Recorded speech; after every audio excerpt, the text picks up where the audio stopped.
Hey, what's going on, everybody? Manny here once again. Welcome to DFS Zone, man. I got a brand new video for you, ladies and gentlemen. But before I get started, like always, I appreciate you guys drop a like. And if you're new to the channel, first time here, never ever seen any of my NBA lineup advice videos, the only thing you need to do to be a part of the community here at DFS Zone is to become a subscriber down below. So make sure you subscribe. Make sure you put on your post notifications, that bell icon. Make sure you turn that on, so this way you do not miss out on any of my NBA lineup advice videos. With that being said, today's Friday, January the 11th, 2019. Already 11 days have gone by of the new year. It's crazy. We have a 9-game slate in the association, man. Let's get right to it. I'm going to try to be short and sweet. I'm going to try to make my videos shorter because I feel like my viewers are not really watching the entire video. So I think it's better to try to be as quick as I can, get to the point, and be able to tell you a little bit about why I like certain players and take it from there. So let's go at point guard today. Right away at point guard today, to me, hands down, I kind of like Kemba Walker here going up against Portland. Again, as you can see here, game time decision on Damian Lillard. We know Lillard is not the greatest defender, but at the same time, if Lillard is not on the floor, if he happens to miss, I will love the whole idea of having Kemba Walker in some of my lineups tonight, even without Lillard there. That's just going to be even more icing on the cake.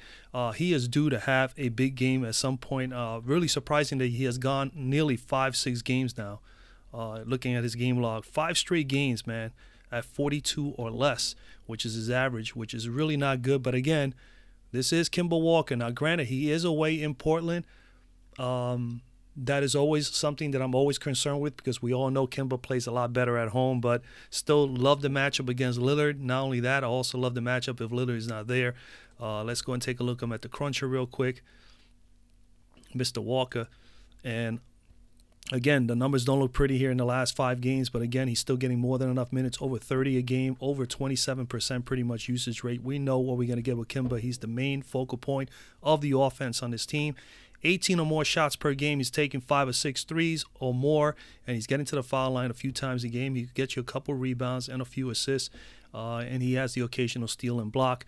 What I like more so is the fact is that he is going up against Portland, and more than likely without maybe even Damian Lillard, it'll be even more intriguing.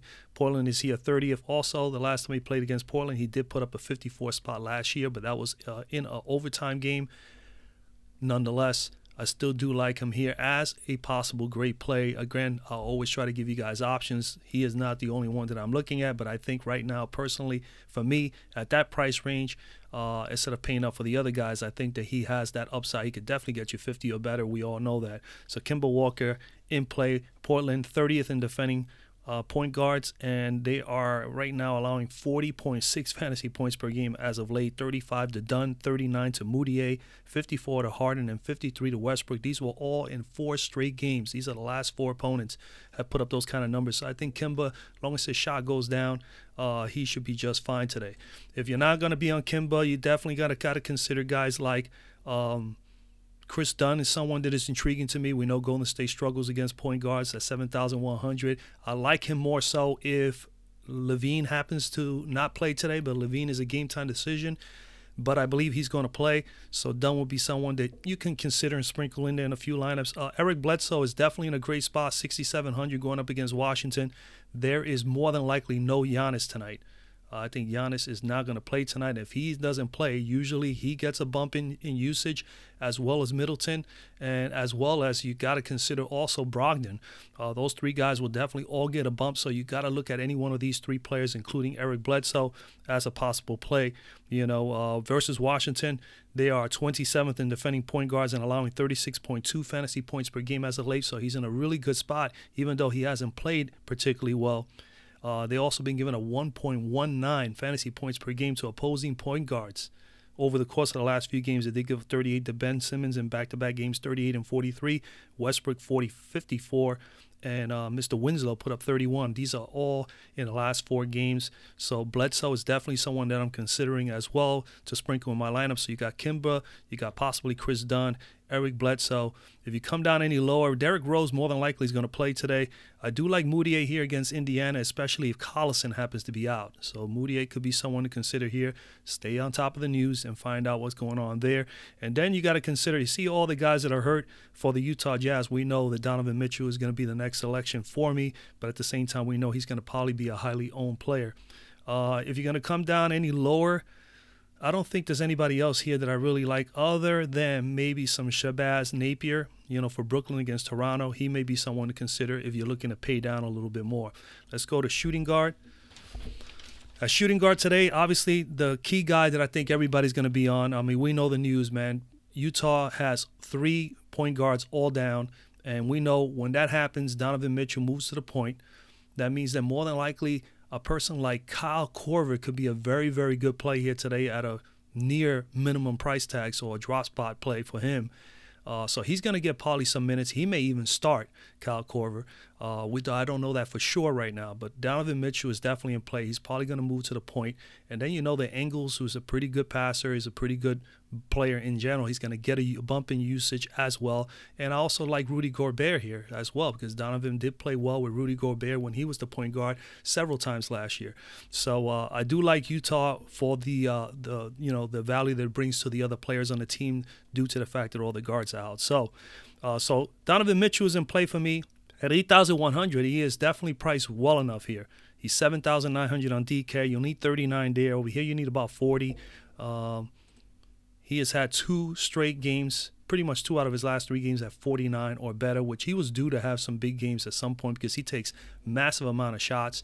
If we go over to his game log here in the Fantasy Cruncher, Donovan Mitchell, and as you can see, he takes tons and tons of shots. He's taken 21 or better in 3 straight games. His usage rate is through the roof, 30% or better, 37 minutes or better per game over the last 3. He's actually also taken about 5 to 6, maybe even as much as 6 or 7 threes per game. He's also getting to the foul line. We know he's a pretty good free throw shooter. Rebounding, he can do a little bit of. As assists, he fills up the stat sheet. He does a little bit of everything. And, of course, he can definitely defend quite a bit. He's gotten 5 steals over the last 3 games with 1 block. So Donovan Mitchell in play.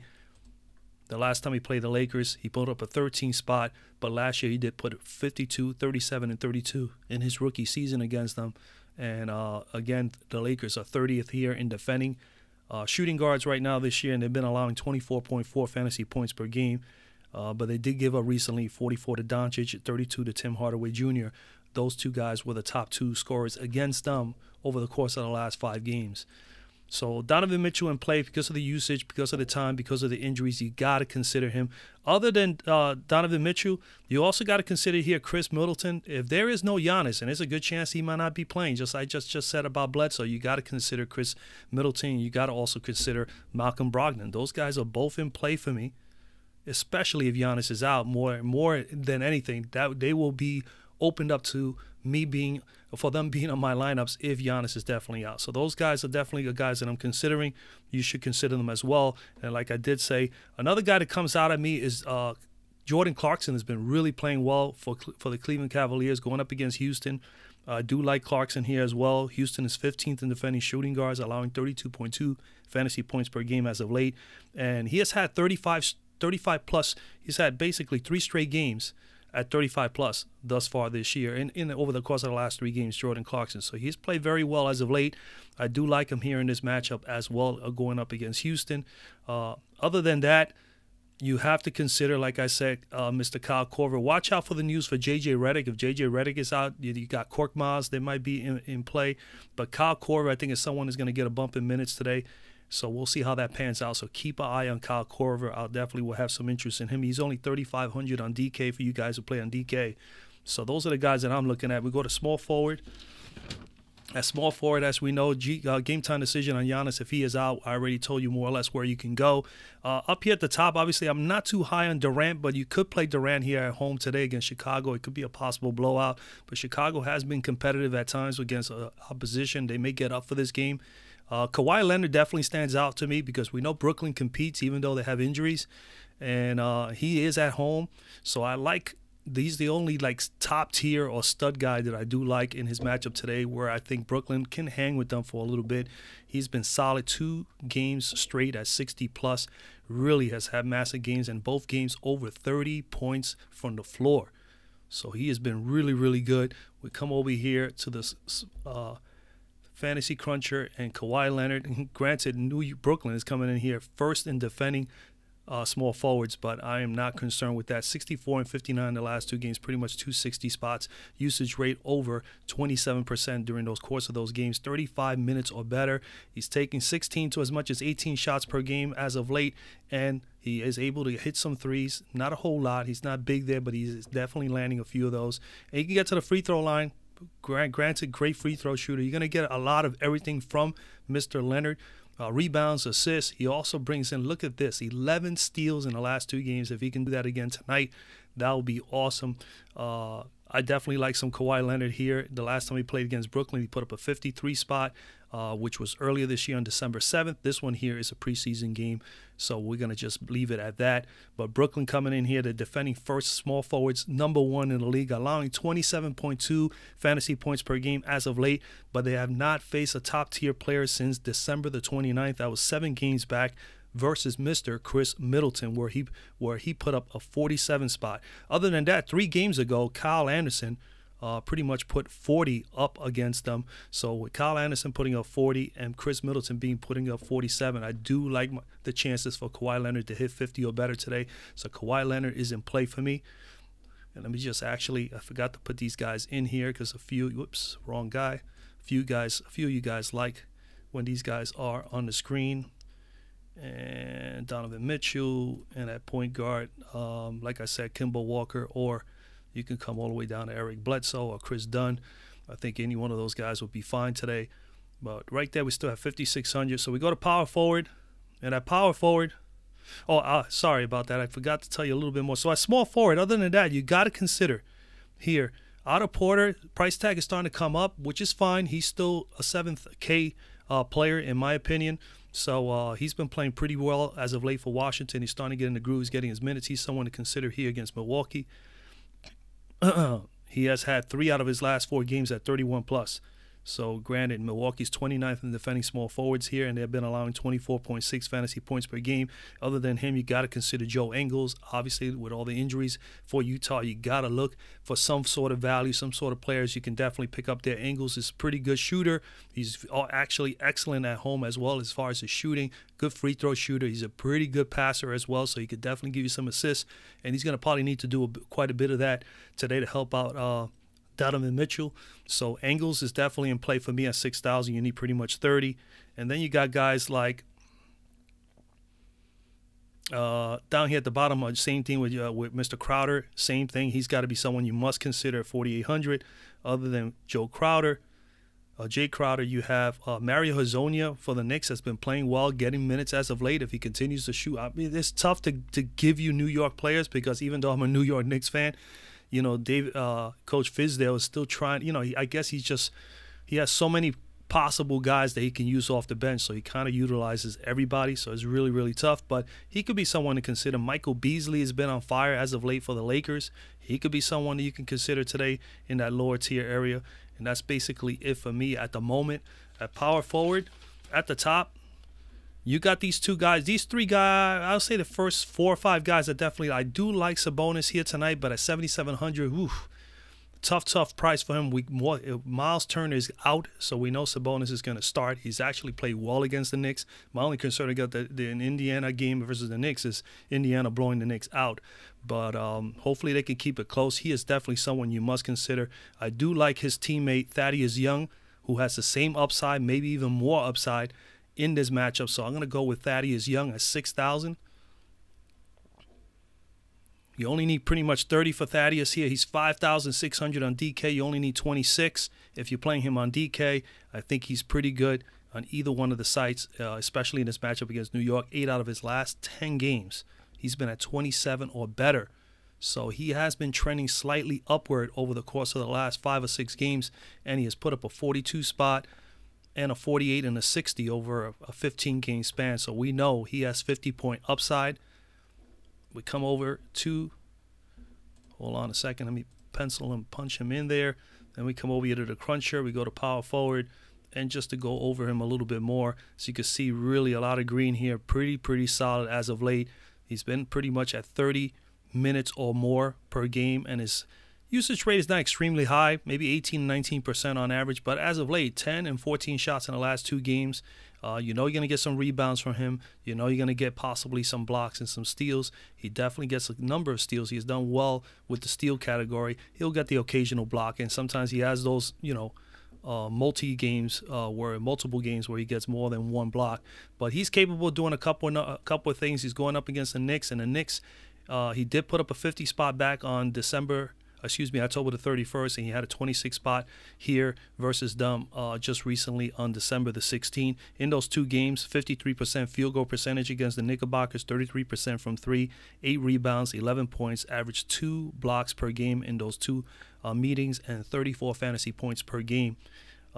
He is shooting well on the road, better than he has at home, so that's another thing that I do like. 56% from the floor, 39% from 3, averaging 13 points and 26 fantasy points per game on the road. New York is 24th in defending power forwards, allowing 36.7, the highest in this slate in the power forward spot, to opposing power forwards, giving up 35 recently to Draymond Green, 31 to Mr. Aminu, and 65 to Jokic, and 35 to Mr. Derek Favors over the last 4 games. So I do believe Thaddeus Young is in a good spot to do fairly well here. Other than Thaddeus Young, I think you always got to consider Draymond Green at home, and especially going up against Chicago.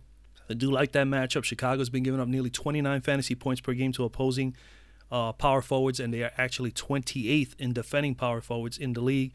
Then you have Pascal Siakam here at 6,900 going up against Brooklyn. Brooklyn is 23rd in defending power forwards and giving up 37.4 fantasy points per game. They gave up. He had a 34 spot against Brooklyn back on December the 7th, so I do like him there as well. Other than that, you always got to consider the Utah players for tonight due to all the injuries. Derek Favors could be someone you can consider, and I do like Marvin Williams against Portland here with Aminu. And you got to always keep an eye on the Bobby Portis situation if he's going to get more minutes. He's definitely someone you can consider as well. Let me take a look here real quickly. Yeah, the minutes 18 and 19. If they can get those minutes up to 25, I'm going to probably have to fade him and wait until I see those minutes that high. Luke Cornett here, if Mr. Cantor is out, he's a game-time decision. He's been ill. If Cantor cannot go, then Luke Cornett will start, and he's probably going to, that's someone you can consider, 4,800. And that's pretty much it. Stay on top of the news. Maybe if I have any changes to this lineup, I will post them up later. But those are some of the guys I'm looking at there at power forward. At center, again, I'm staying with the Utah situation. Rudy Gobert, 8,400 is a nice price tag versus LA, who is vulnerable in the center spot. I definitely like Rudy Gobert. I'm going to punch him in there right now. That leaves you at 4,850 if you were to go with those guys. On top of, remember, I did mention a few other players, so you don't have to play these 5. You can utilize one of the other plays that I gave you. That's why I always try to give you a few options. But Rudy Gobert's game log here, he's 8,400 here on Fanduel. You need 42 on DK. He's 8K on the nose. You need 40. He's averaging 40, so the price is about right. 36 plus in 7 straight games, so he's been pretty solid. Definitely a good cash play for you guys for cash play. I do like that he has a little bit of upside. He can get you 55 or better, so I will be playing him as a GPP today in this matchup. But solid. The minutes are there. We know we're going to get minutes from him. I do like the factors that he's probably going to get a lot of easy buckets. Where is he at today with Donovan Mitchell at the point? If he does start at the point, we know he's not going to take a ton of shots. All these shots are very up close, so they're easy putbacks right down in the paint. He does bring a lot of rebounding skills to the table, and he obviously brings the defense with blocks and steals. That's what you like from Rudy Gobert. And as long as he stays out of foul trouble, which he has been able to do pretty much over the last 10 games or so, he should be just fine here against the Lakers. He is solid also at home. 14 points, 12 rebounds per game, 2 blocks and a steal on average, and 38 fantasy points per game. The last time he played the Lakers, he did only put up a 25 spot, but again, I'm not concerned with that. He did have a 48 spot at some point last year. The Lakers are not the same exact team. They don't have LeBron, and on top of that, McGee. They utilize a couple of the different guys there with McGee and all that at center. So I do like Gobert here. Lakers 26 in defending centers, and they are right now giving up 35.9. So we round that off to 36 fantasy points per game to opposing centers in the last 5 games. And they also been giving up 1.17 fantasy points, 1.17 fantasy points, nearly 1.2 fantasy points per minute to opposing centers. So I do like Rudy Gobert's chances here. Drummond just recently put a 41 on them on their last game. Jordan, the game before that, 43, and Karl Anthony Towns, 69. Those are the last three straight opponents that they have faced: 41, 43, and 69. I do like Rudy Gobert here. If he can get me 50 to 55 here, I'll be very happy. If you're not gonna go Gobert in this matchup, up at the top you got Embiid and Towns. I have no problem with any one of those two. But I'd rather pay down a little bit. Gobert got that 50, 55 point upside. He could definitely get it done at 84. I think that's a good price. I do like Tristan Thompson here against Houston. He did put up 53 in his last outing against Houston, so he is someone to consider here as well. And if you want to go down any lower, you got to have to consider Bryant and Lopez going up against one another. Maybe Lopez a little bit more so than Bryant, because Bryant the last couple of games hasn't played as many minutes. I don't know what that's about. But nonetheless, he has not played a whole lot of minutes in the last few games. So Brook Lopez is probably the better bet. He's actually a guy that, could rebound fairly well, and he is a good three-point shooting center. And that's pretty much it. You could consider Willie Hernangomez as well as where's the other guy? Biyombo for Charlotte. They're still without Cody Zeller, so obviously those guys are in play as well if you wanted to come a little bit lower and cheaper in the center spot. That's pretty much it. Those are the 5 I'm looking at on top of the other ones that I mentioned for you as well. If there's any major changes to any of the plays that I just mentioned, I will definitely mention it later on prior to the slate starting here in the comment section of the video. Again, you can comment down anything you ever want, and I'll be more than happy to help anybody out, and that includes any of the late after hours games as well. But other than that, I wish you guys a lot of luck, man. TGIF, I'm glad that it's Friday. I hope everybody makes quite a bit of money today, and I'll see you guys on the next video.